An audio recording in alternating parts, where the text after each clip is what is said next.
Baahubali collections కొట్టేస్తాం 2000 కోట్ల రూపాయల collections సాధిస్తాం అని మేకర్స్ ప్రమోట్ చేసుకుంటూ వచ్చిన కంగువా మూవీ రిలీజ్ అయింది.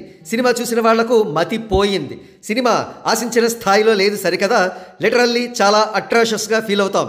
అందుకు గల కారణాల్లోకి వెళ్ళబోయే ముందు సినిమాలోని పాజిటివ్స్ విషయానికి వస్తే, సినిమాను రిచ్గా తీయడం, చూపించిన 6 కోణాల్లో కొన్ని కోణాలు ఐ క్యాండీగా ఉండడం, 3D ఎఫెక్ట్స్ బాగుండడం, సినిమా కథ పర్వాలేదు అనే స్థాయిలో ఉండడం, వీటన్నింటికీ మించి సూర్య పెర్ఫార్మెన్స్ బాగుండడం మొదలైనవి. ఇన్ని పాజిటివ్స్ ఉన్నప్పుడు సినిమా ఎందుకు అట్రాషియస్గా అనిపించింది అనే సందేహం కలగవచ్చు. అందుకే ఆలస్యం చేయకుండా చిత్రంలోని నెగిటివ్స్ విషయానికి వస్తే, సినిమా మొదటి 20 నిమిషాలు చాలా స్పీడ్గా పిచ్చి పిచ్చిగా తీశారు. అది ఎంత స్పీడ్ అంటే స్టోరీకి మనం కనెక్ట్ అవ్వలేనంత స్పీడ్ అన్నమాట. ఆ తర్వాత 1070వ సంవత్సరం నాటి ప్రణవాది కోన అనే ట్రైబల్ లోకానికి మనల్ని తీసుకువెళతారు. చూసిన మొదటి 5 నిమిషాలు మనకు ఒక క్రొత్త అనుభూతి కలుగుతుంది.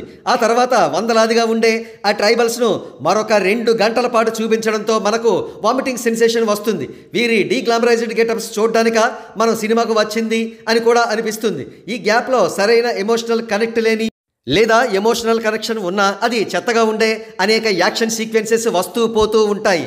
దేవిశ్రీ ప్రసాద్ గారి బీజిఎం అక్కడక్కడ పర్వాలేదు అనిపిస్తుంది. పాటలన్నీ చెత్తగా ఉన్నాయి. ఇకపోతే సినిమాలో మరొక బిగ్గెస్ట్ సెట్ బ్యాక్ ఏమిటంటే, సినిమాలో అందరూ అవసరం ఉన్నా లేకపోయినా అరుస్తూ ఉంటారు. వారు మాట్లాడితే అరుస్తున్నట్లుగా ఉంటుంది. సో సౌండ్ పొల్యూషన్ విపరీతంగా క్రియేట్ అయిందన్నమాట.